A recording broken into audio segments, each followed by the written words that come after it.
성도 여러분, 사랑합니다. 반갑습니다. 우리 손 한번 흔들어 주실까요? 네, 고맙습니다. 뉴질랜드 역사상 처음으로 엘러트 레벨스 4가 발령이 됐습니다.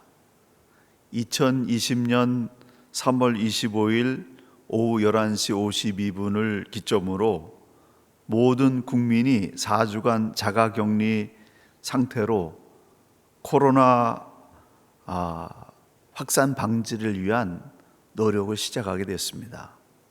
모두 몸과 마음을 강하고 담대하게 잘 지키시고 승리하시기를 바랍니다. 교회 구제사역원에서는 당회와 협의하여 미처 생필품을 준비하지 못하신 분들을 위해서 최소한의 생필품을 지원할 예정이오니 도움이 필요한 분들은 구제사역원장님께 연락해 주시기 바랍니다.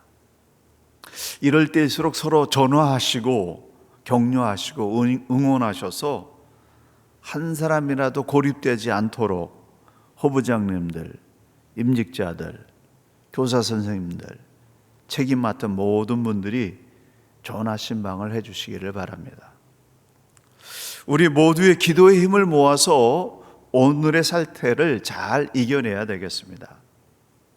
지난주 성경 통독을 하면서 다윗 왕이 극심한 고난을 이겨내고 통일 이스라엘의 왕으로 등극한 후에 긴장이 풀리고 추락하는 그런 모습을 보면서 오늘 우리의 문제가 무엇인지, 우리가 지금 점검해야 되는 문제는 무엇인지, 4주간 자가격리라고 하는 이 시간을 통해서 주님과 함께 무엇을 점검해야 되는지 깊이 생각해 보았습니다. 첫째, 하나님의 말씀에서 벗어난 부분은 없는가를 점검해야 될 시간입니다. 다윗은 13년간 사울의 추격을 이겨냈고 7년 반 동안 이스라엘이 남과 북으로 갈라져 있는 상태를 견뎌냈고 결국에는 통일 이스라엘을 회복하는 데 승리했습니다. 그런데 그런 축복의 시간을 간음과 살인으로 바꾸고 그것을 숨기려고 했습니다. 아무도 모를 줄 알았습니다. 요압과 자신만 알 줄 알았습니다. 밧세바와의 간암을 감추기 위해서 충신 우리아를 죽을 수밖에 없는 사지로 몰래 보냈습니다. 다윗은 은밀한 죄를 감추는 데 성공했다라고 생각했습니다. 그러한 태도에 대해서 하나님은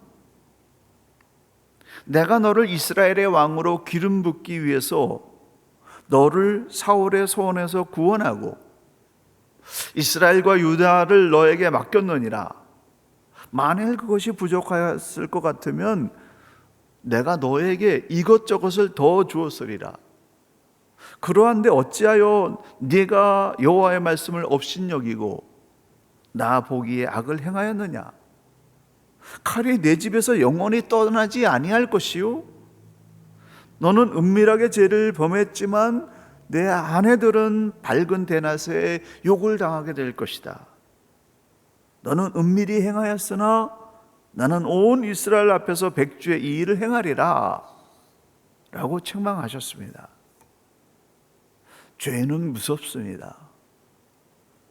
다윗에게 내려진 처벌은 3가지인데요, 칼이 내 집에서 영원히 떠나지 아니하리라, 성적인 재앙이 임할 것이고 밧세바가 임신한 아들이 죽을 것이다. 이 3가지를 대가로 지불할 것이라고 말씀하셨습니다. 정말 말씀하신 대로 다윗과 밧세바 사이에서 간음으로 잉태한 첫 번째 아들은 죽었습니다. 또한 다윗의 아들 암논이 이복 여동생 다말을 범하고 다말의 친오빠 압살롬이 2년간 기회를 노린 끝에 친밀한 계획 속에서 암논을 죽였습니다. 이 사건으로 시작을 해서 다윗의 집에서는 정말 칼이 끊이질 않았습니다. 말년에는 아들 압살롬이 반란을 일으키는 뼈아픈 전쟁까지 치르게 됐습니다. 죄는 정말 무섭습니다. 죄는 숨길 수가 없습니다. 죄의 값은 언젠가는 지불하게 됩니다. 왜냐하면 하나님께서 다 보고 계시기 때문에 그렇습니다.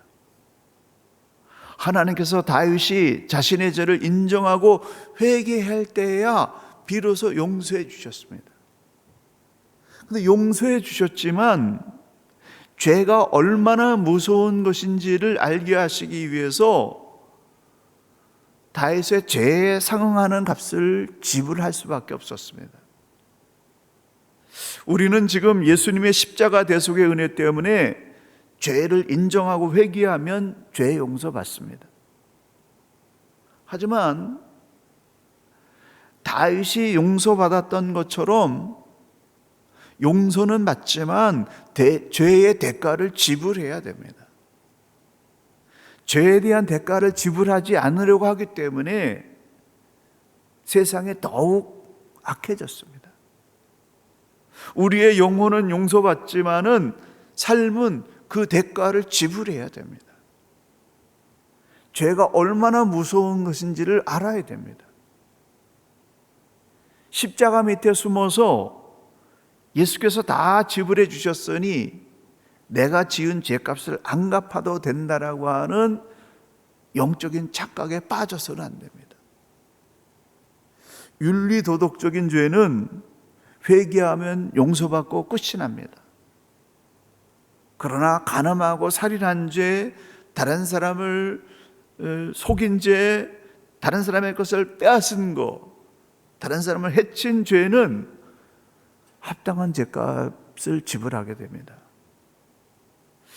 기독교인들이 착각하는 것이 있습니다. 하나님께 회개하면 용서받습니다. 근데 용서받았으면 죄 지은 사람들에게도 사과해야 됩니다. 값을 지불해야만 끝이 납니다. 하나님께 용서받고 끝나는 죄가 있고, 하나님께 용서받았지만 다른 사람에게 피해를 입힌 죄값은 그 대가를 지불해야 끝이 납니다. 역대하 12장 13절에서 14절 우리말 성경이 이렇게 말씀하고 있습니다. 그러자 다윗이 나단에게 말했습니다. 내가 여호와께 죄를 지었습니다. 나단이 대답했습니다. 여호와께서 왕의 죄를 용서해 주셨으니 왕은 죽지 않을 것입니다. 하지만 이 일로 인해 여호와의 원수들에게 모독할 거리를 주었으니 왕이 낳은 아이가 죽을 것입니다. 다윗은 용서받았지만은 그에 상응하는 대가를 지불해야 했습니다.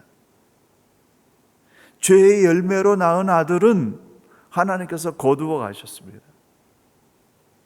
사랑하시기 때문에 다윗이 죄값을 지불하게 하시고 그를 회복시켜 주셨다는 겁니다. 창조주 하나님이 이 세상을 만드셨습니다. 이 세상의 주인이 하나님이십니다. 그런데 사람들이 이 세상을 자기 마음대로 파괴하고 유전자 조작하고 하나님을 무시하고 조롱했습니다. 생명의 주인을 향하여 도전하고 조롱했습니다. 지금 우리는 4주간의 시간을 얻었습니다. 이 시간을 헛되게 보내지 말고 내가 하나님 앞에서 벗어난 일들이 무엇인가를 깊이 묵상해야 됩니다. 인류가 창조주 하나님께로 돌아서야 할 문제가 무엇인지를 묵상하면서 버릴 것은 버리고 돌이킬 것은 돌이키면서 자기 자신을 정화시키는 거룩한 생명의 시간들로 삼으시기를 바랍니다. 두 번째, 현재의 상황을 있는 그대로 받아들이고 이 상황 속에서도 강하고 담대하게 믿음으로 살아내는 경건의 시간으로 삼아야 됩니다. 12장 15절 아이를 여호와께서 치심에 심히 앓는지라 다윗은 7일 동안 금식하면서 밤새도록 엎드려 하나님 앞에 기도하면서 살려달라고 간구했습니다. 하지만 하나님께서 그 아이를 걷어가시자 현실을 받아들이고 자리를 훌훌 털고 일어났습니다. 다윗은 하나님께서 정하신 일 혹시 돌이키실지 모른다는 기대를 가지고 7일 동안 간절히 기도했지만 하나님께서 정하신 뜻대로 끝을 맺게 되니까 그 뜻을 인정하고 받아들인 것입니다. 지나가 버린 실수와 아쉬움과 안타까움은 돌이킬 수가 없습니다. 이미 벌어진 결과는 돌이킬 수가 없습니다. 그렇다면 그 뜻을 받아들이고 지불해야 될 대가는 깨끗하게 지불하고 다시 시작해야 됩니다. 이미 벌어진 일들은 돌이킬 수가 없습니다. 그래서 다윗은 아이에 대한 슬픔을 걷어버리고 모든 슬픔을 끝냈습니다. 사건이 발생하기 전까지는 뜻을 돌이키기 위해서 온 힘을 다했지만 이미 끝나버린 문제는 털어버리고 새로운 출발을 시작했습니다. 현재 우리의 상황은 돌이킬 수 없습니다. 이미 시작된 자가격리 상태입니다. 그렇다면 받아들이고 자가격리를 유익하게 사용하고 견뎌내면서 더 나은 미래를 위해서 준비하는 지혜가 필요합니다. 하나님께 더욱 깊이 기도하고 말씀을 통독하는 소중한 시간으로 삼고 몸과 마음을 건강하게 만들어 앞으로 펼쳐질 일들을 강하고 담대하게 대처해 나갈 준비를 하는 경건의 시간으로 삼아야 됩니다. 그러므로 이 4주간의 시간을 하나님의 말씀대로 사는 경건의 습관을 기르는 소중한 시간으로 연습하고 훈련하는 귀한 시간들이 되시기를 예수님의 이름으로 간절히 축원합니다. 마지막으로 지금이야말로 우리가 하나님께 엎드려야 될 시간입니다. 모두가 엎드리면 끝이 납니다. 기도에 힘을 모아서 하나님께 나가게 되면 하나님께서 더 나은 소망을 주실 것입니다. 국가에서 모든 사람들에게 4주간 일을 멈추게 했습니다. 이 시간 그리스도인들은 무엇을 해야 할까요? 하나님께 엎드려야 됩니다. 사람의 힘으로는 제어할 수 없는 재난을 만났기 때문에 정말 우리가 해야 되는 것은 하나님 앞에 엎드려야 됩니다. 하나님을 하나님으로 인정하고 온 인류가 하나님 앞에 엎드려 회개하며 하나님께 항복해야 됩니다. 하나님께서 용서하시면 끝이 납니다. 하나님은 다윗의 회개를 받으시고 징계할 것은 징계하신 후에 다윗과 밧세바가 다시 살아갈 힘과 용기를 내도록 솔로몬을 주셨습니다. 그리고 여호와께서 사랑하심이라고 하는 여디디야라고 하는 다른 이름까지 주셨습니다. 하나님은 징계만 하시는 분이 아니고 사랑만 하시는 분도 아니십니다. 징계할 것은 징계하시고 사랑할 것은 사랑하시는 공의와 사랑의 하나님이십니다. 그래서 공의의 문제가 끝나면 사랑의 축복을 주시는 분입니다. 그러기에 우리의 이런 혹독한 시간들을 견뎌내면 평화의 시간에 반드시 다시 찾아올 것입니다. 이 시련을 견뎌내고 나면 사랑의 선물을 주실 것입니다. 그러므로 하나님의 선물을 받을 때까지 우리는 이 고통을 믿음으로 이겨내야 됩니다. 마음의 죄책감을 떨쳐버리고 하나님의 축복하심을 기대하여야 됩니다. 다윗은 다윗이 가야 했던 암몬과의 랍바성 전투의 자리로 나아갔습니다. 옥독한 징계를 다 받아내고 매듭 지어야 할 일을 매듭 짓기 위해서 그가 치러야 될 전쟁의 자리로 돌아갔습니다. 다윗은 암몬의 수도인 랍바로 가서 전쟁을 마무리하고 다시 힘을 얻었습니다. 사무엘서의 결론은 하나님만이 역사의 주인이시다 라는 것입니다. 온 인류는 이 사실을 받아들여야 됩니다. 역사의 주인이신 하나님께 순종하는 사람만이 천국의 평화를 누릴 수가 있습니다. 사무엘서의 마지막 부분은 아무리 위대한 사람이라 할지라도 하나님 손에서 벗어나는 순간 끔찍한 죄의 값을 지불해야 되는 죄인임을 보여주고 있습니다. 하나님께서 죄를 얼마나 미워하시는지 죄인으로 있으면 그 어떤 축복도 누릴 수 없고 마음의 평화도 누릴 수 없다라고 하는 것을 사무엘서는 보여주고 있습니다. 그래서 다윗이 그런 평화를 얻었는데 두 번째 치명적인 죄를 졌습니다. 그래서 인구조사의 문제예요. 하나님을 의지하던 믿음을 내려놓고 사람의 힘을 의지하려고 하는 그 마음 때문에 그는 인구조사를 했습니다. 눈에 보이는 군사의 숫자를 보고 평안을 얻으려고 했어요. 다윗이 언제 군사의 힘 때문에 평안을 얻었나요? 하나님 안에 하나님과 함께 있을 때만 그는 평안을 얻었는데 나이 들고 힘이 떨어지고 점점 약해지게 되니까 눈에 보이는 군사의 숫자를 보고 위안을 얻으려고 하는 실수를 저질렀습니다.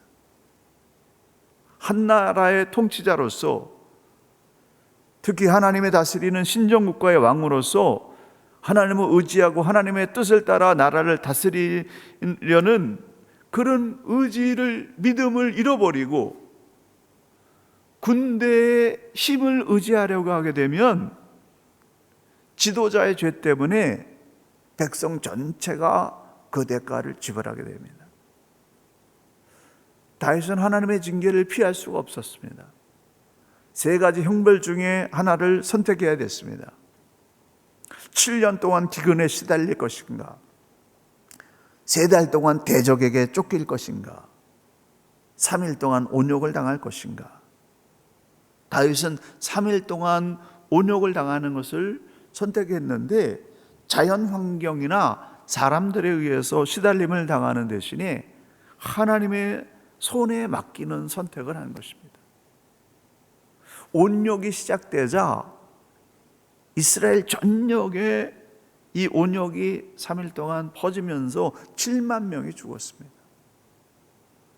다윗은 이 재앙은 나의 범죄로 인한 것이니 양무리의 고통을 거두어 주시고 나와 내 아비의 집을 치소서라고 탄식하며 하나님 앞에 간곡하게 기도했습니다. 단에서부터 부엘세바까지 전국적인 재앙이 임하자 다윗은 회개하였고 하나님의 지시를 따라서 아라우난의 타작마당에 가서 제단을 쌓고 하나님께 번제와 화목제를 드렸습니다. 그 당시 아라우난은 가나안 원주민이 차지하고 있었습니다. 아라우나의 타작마당은 역사적으로 굉장히 중요한 장소입니다. 아브라함이 이삭을 하나님께 바쳤던 장소였고 훗날 솔로몬이 성전을 건축하게 되는 솔로몬 성전토였습니다. 그것을 다윗이 은 50세겔을 주고 샀습니다. 근데 역대상 21장 25절에 보게 되면은 그 터를 금 600세겔 지불하고 샀다라고 기록하고 있습니다. 은 50세겔은 소와 타작마당에 해당하는 값이었고, 금 600세겔은 모리아산 전체에 해당하는 값이었다 라고 성경학자들은 해석하고 있습니다. 그래서 이 타작마당에 제단을 쌓기 위해서 모리아산 전체를 값을 주고 샀다라고 하는 거죠. 번제는 하나님께 자신의 죄 용서받기 위해서 드리는 것이고, 화목제는 끊어진 관계를 다시 회복시켜 주시는 하나님께 감사 제사를 드리는 제물입니다. 이 아라우난의 타작마당에 하나님을 위한 제단을 쌓고 번제와 화목제물을 하나님께 드렸더니 그때서야 재앙이 그쳤습니다. 다윗의 죄로 인한 재앙을 하나님께서 거두어 가셨습니다. 하나님의 징계는 단을 쌓을 때 끝납니다. 죄로 인한 고난과 역경은 하나님께 신령과 진정으로 예배드림으로 중단됩니다. 하나님께서 우리의 예배를 받으시고 진노를 거두어 주실 것입니다. 사랑하는 성도 여러분, 오늘 이 시대가 하나님의 심판으로 이런 일이 일어났다라고 말해서도 안 됩니다. 또 심판이 아니라고 말해서도 안 됩니다. 다만 이런 대환란을 당하는 우리는 다윗이 그의 죄를 인정하고 값을 지불했듯이 이런 상황을 통해서 우리 자신이 하나님 앞에서 벗어난 점들이 무엇인가를 돌아보는 반성과 회개의 시간을 가져야 됩니다. 그리고 이런 사태가 속히 끝나도록 하나님의 앞에 엎드려야 돼요. 기도의 힘을 모아야 됩니다. 할 수 있으면 가정 예배를 통해서 더 경건한 삶을 연습하고 훈련해서 온 인류가 하나님 앞에 돌아오도록 전심전력으로 기도하는 기도의 힘을 모아서 이 재난이 끝나도록 기도의 힘을 모아주시는 저와 여러분, 우리 한인장독의 성도님들 되시기를 예수님의 이름으로 간절히 축원합니다. 기도하시겠습니다. 하나님 아버지, 뉴질랜드 역사상 초유의 이런 전쟁 체제와 같은 그런 경계경보 4의 단계에 우리가 처하게 됐습니다. 아버지 하나님, 당황스럽고 힘들고 어렵지만 이런 시간들을 통해서 믿음으로 더욱 깨어 일어나 하나님 앞에 가까이 나가게 도와주시옵고, 함께 이 예배를 드리는 모든 사람들이 기도의 힘을 모아서 이 모든 상황이 속히 중단될 수 있도록 하나님의 긍휼과 자비가 온 세상 가운데 부어질 수 있도록 기도하는 우리 온 성도들 될 수 있도록 우리 하나님 역사하여 주시옵소서. 이 환난을 통과하고 재난을 극복함으로 말미암아 더욱더 정결한 자들이 되게 도와주시옵고, 세상을 밝히며 세상 가운데 구원의 길을 제시할 수 있는 하나님의 거룩한 부흥운동이 새롭게 일어날 수 있도록 축복하여 주시옵소서. 이제는 우리 구주 예수 그리스도의 은혜와 우리 아버지 하나님의 무한하신 사랑하심과 성령님의 감화 감동하시며 교통하심이 하나님 앞에 엎드려 기도의 힘을 모아서 하나님의 긍휼과 자비를 간절히 간구하는 우리 온 성도님들과 자녀들과 주의 몸된 크라이스트처치 한인장로교회와 뉴질랜드와 조국 대한민국과 북한과 통일한국과 모든 나라 모든 백성들 가운데 지금으로부터 영원까지 함께 계시기를 간절히 축원하옵나이다. 아멘.